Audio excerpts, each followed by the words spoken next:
O programa Opinião de hoje, vou começar ali dizendo o seguinte. Hoje você tem sementes para produzir, por exemplo, soja em arenito, ou seja, em terra de areia. Você pode ter uma semente que resista mais à umidade ou menos a ela. Algumas, inclusive, são resistentes a algumas pragas.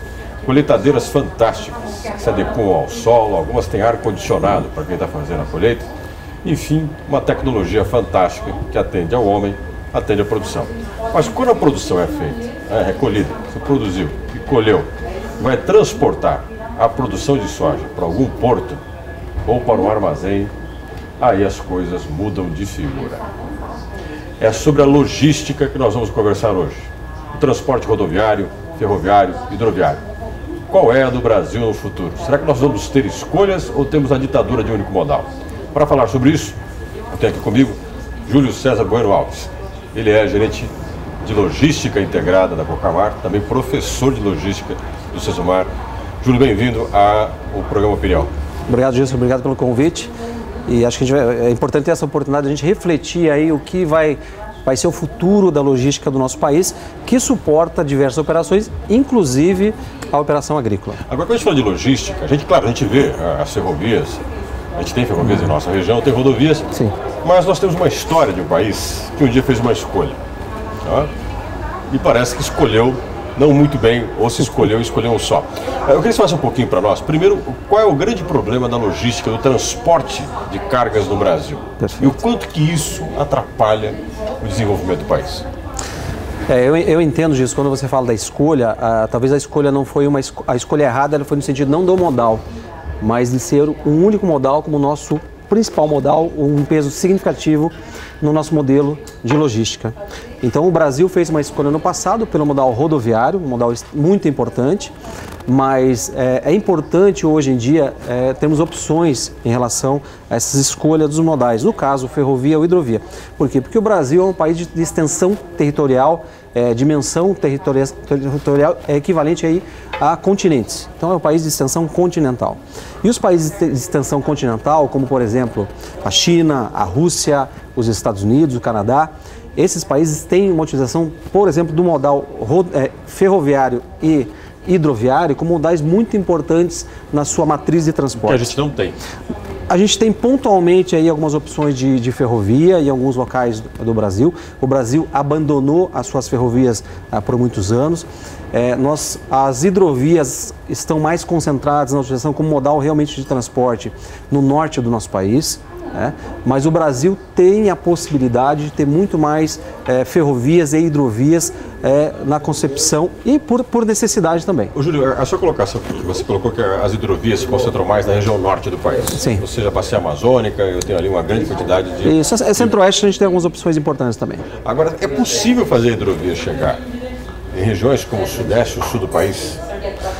Hoje nós temos uma agravante importante, essa agravante, que é a questão ambiental.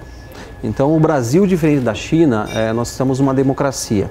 A China, ela toma decisões de investir na sua infraestrutura, inclusive atualmente ela tem até dificuldade de investir mais, porque ela investiu muito em portos, nas suas estruturas, infraestruturas, na verdade, de transporte também.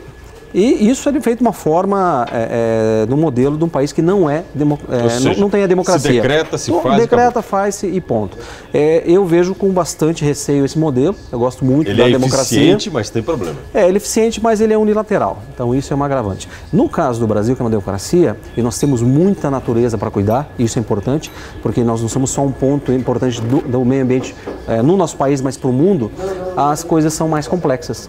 E elas têm que ser discutidas e refletidas muito mais ao longo do tempo, com muito mais interesses. E tem mais participação e conhecimento. Tem mais diversidade. Agora, por outro lado, quando você fala em investimento em infraestrutura, numa hidrovia, por exemplo, ou mesmo numa nova rodovia ou ferrovia, você tem uma discussão acalorada e muitas vezes você não consegue evoluir, inclusive com investimentos aí na questão também de energia. Então, o Brasil tem essa responsabilidade de tomar decisões que sejam, que demoram um pouco mais, mas tem que ser tomadas, mas também respeitando os impactos ambientais. Júlio, no começo da nossa conversa você falou assim, olha, o Brasil não tem que ter uma opção, não deveria ter tido uma opção. O Brasil deveria ter mantido opções. Exatamente. Rodovia, hidrovia, ferrovia. Bom, nós temos aí hoje a rodovia como, se não determinante, a predominante na maior parte do país. 60% ou um pouco mais. O que nós erramos no caso das rodovias? Qual é o grande problema das rodovias? É a distância.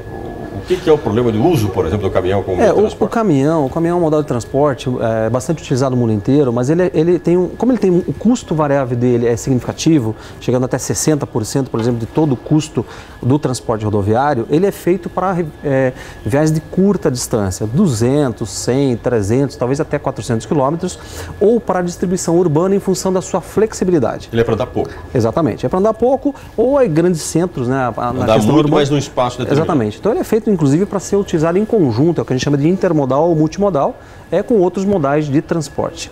No caso da ferrovia ou hidrovia, o custo fixo é predominante. Então, são transportes que nós temos que utilizar para longas distâncias.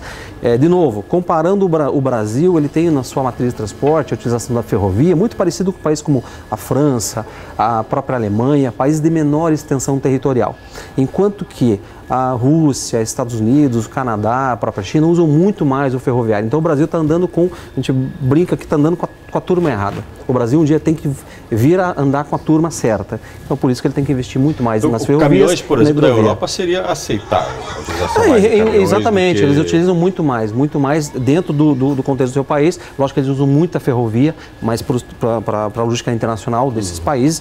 Mas eles fazem circulação de ferrovias entre os países europeus. Eles fazem. Dentro do próprio país. Eles têm um problema comum para nós também hoje, que é o problema da bitola. Eles também não têm, em alguns momentos eles têm que fazer transbordo, porque as bitolas desses países não necessariamente são as mesmas. Por mais que se diga muito, a Europa usa muito a ferrovia e utiliza mesmo, mas eles têm algumas dificuldades com relação também à questão de bitolas, que é a largura dos trilhos, né? Para que eles possam fazer. Então eles têm que fazer o transbordo. Por isso que nós estamos andando com a turma errada. Exatamente. Nós temos que investir aí muito mais, em utilizar muito mais uma ferrovia. E tem ações importantes no Brasil, a própria Transnordestina, então existe uma distância que a gente pode percorrer e pode chegar a ter essas opções que você falou. Exatamente. Quanto tempo demoraria para que a gente possa, um profissional de logística como você, que trabalha em uma empresa de agronegócio, poder pensar assim, bom, tem que levar o meu produto daqui de Maringá para uma distância de 2.000, 3.000 quilômetros? Como é que ele pode, quanto tempo vai demorar para ele poder ter essas opções na mesa e falar assim, bom, nós podemos usar esta ou esta forma de transporte? O Brasil precisa de um plano integrado. Existe no dia a dia da gestão do profissional de logística ou das empresas, existe uma coisa que a gente chama de gerenciamento da cadeia de suprimentos. Então as empresas... Gerenciamento da cadeia de suprimentos. Exatamente. As empresas, elas cuidam muito, elas têm práticas de logística para fazer a sua gestão dos materiais. A gente chama de movimentação dos materiais. Ela não olha só aquilo que está na empresa, mas olha toda a sua cadeia de fornecedores e toda a sua cadeia de clientes e busca o que nessa gestão, o que é importante na gestão da cadeia de suprimentos. É importante o que? A integração dessa cadeia e a sincronia. Tá? Então, quanto mais integrada e quanto mais sincronia, menos estoque ela precisa ter nos pontos e ela reduz custo, exatamente, menos perdas e ela é mais eficiente no seu serviço. Para quem está nos vendo, entenda, Júlio, vamos pensar aqui no supermercado. O supermercado ele tem que ter abastecido as suas prateleiras. Perfeito. E ele precisa ter fornecedores que atendam rapidamente bebidas, alimentos, que consigam colocar esses produtos nas prateleiras. Exatamente. Quando você fala dessa integração, quando eu tenho a saída de produtos do meu mercado, eu tenho que ter rapidamente a reposição desses muito produtos. Ruim se eu tiver muita coisa em estoque e você circula muito rápido. Exatamente. Isso é uma realidade. Então, o que eu queria, qual analogia eu gostaria de fazer? O Brasil precisa tem agora essa nova empresa, a empresa de planejamento e logística do governo, essa nova estatal. Essa empresa ela tem a responsabilidade de fazer uma visão holística, de fazer a sua efetiva gestão da cadeia de suprimentos. Obviamente, esse planejamento está falando. Exatamente. Obviamente que, quando falamos em produtos de safra, existe uma sazonalidade importante. A safra, né? Ela é localizada, ela é concentrada. Mas mesmo em momentos, por mais que o produto seja sazonal, e essas empresas trabalham com produtos sazonais também, né? Tem que ter uma visão holística total do modelo. Então, essa empresa ela tem que olhar como é que está como é que eu vou fazer o escoamento da minha exportação, né? Como é que estão os portos, qual a estrutura, por onde os produtos têm que escoar. Né? E como esse produto tem que chegar lá. Quer dizer, eu uso rodovia, eu tenho rodovia suficiente, eu tenho ferrovia suficiente, eu tenho hidrovia. E quais são os investimentos que estão aí? Realmente existem investimentos, e aí tem as possibilidades de investimento público, investimento privado e as PPPs, que são investimentos públicos e privados. E aí entender esse modelo e realmente acelerar esse processo, porque estamos realmente muito lentos. Essas safras estão cada vez mais poderosas, cada vez mais produtivas. Você bate recorde? Recorde em cima de recorde. Então essa safra nossa, agora o Brasil deve passar a ser o maior produtor mundial de soja, passando os Estados Unidos, mas para isso nós temos que ter uma estrutura que ela esteja adequada para que a gente realize ou essa distribuição desse produto no mercado interno ou para fazer a exportação desses produtos. Bom, Júlio, agora eu vou te fazer uma pergunta que é curiosidade minha, mas calculo que é de muitos que estejam nos vendo, que é: nós temos uma quantidade razoável de rodovias hoje. Uma parte dessas rodovias em situações precárias. Certo, né? Perfeito. Pavimentação. Colocou a dificuldade que algumas rodovias estão, com buracos, a falta de capacidade, inclusive, de receber cargas mais pesadas. E as privadas que estão hoje na iniciativa privada estão um pouco mais cuidadas. Certo. As ferrovias nossas, algumas delas, inclusive aqui no sul do Brasil, estão na mão de empresas privadas. Por concessão, né? Por concessão, estão na mão da administração privada. Diante de uma situação de estruturas antiquadas, ou algumas delas já ultrapassadas na sua funcionalidade, é melhor começar tudo de novo? Ou dá para salvar o que já existe? Não, nós temos que salvar o que existe, nós temos que ampliar o que existe, temos que investir o que existe. Eu não vejo um início novo, porque isso levaria um longo tempo e aí talvez a gente perca o que a gente chama daquela janela que o Brasil tem pelo seu modelo de produtividade. O Brasil, quando a gente fala do agronegócio, é muito importante para o mundo. Eu até li uma matéria e concordo com essa matéria. O Brasil hoje talvez esteja mais importante para o mundo do que os países do petróleo, em função da questão da necessidade de alimento que o mundo precisa e do crescimento populacional. Então o Brasil hoje tem um papel muito importante e o Brasil é um dos países desses três que eu comentei, a Argentina, Estados Unidos e o Brasil, que são países produtores de grãos, o que ainda tem grandes extensões territoriais para que a gente possa investir ainda mais no aumento da produção de alimentos. Então o Brasil promete muito ainda?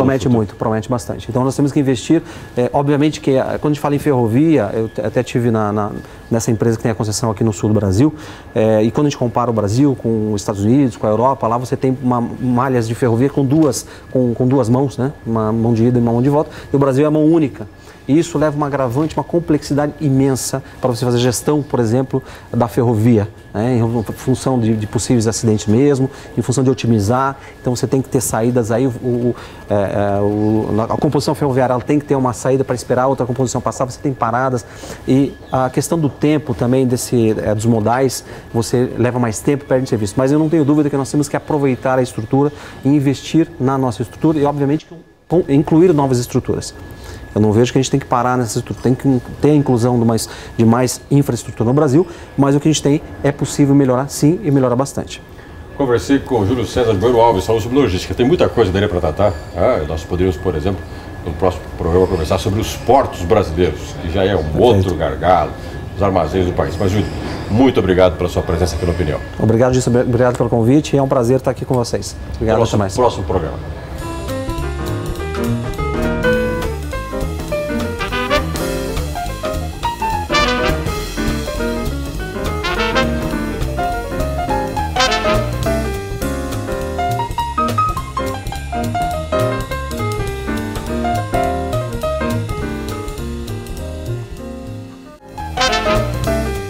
Você assistiu o programa Opinião, com Gilson Aguiar.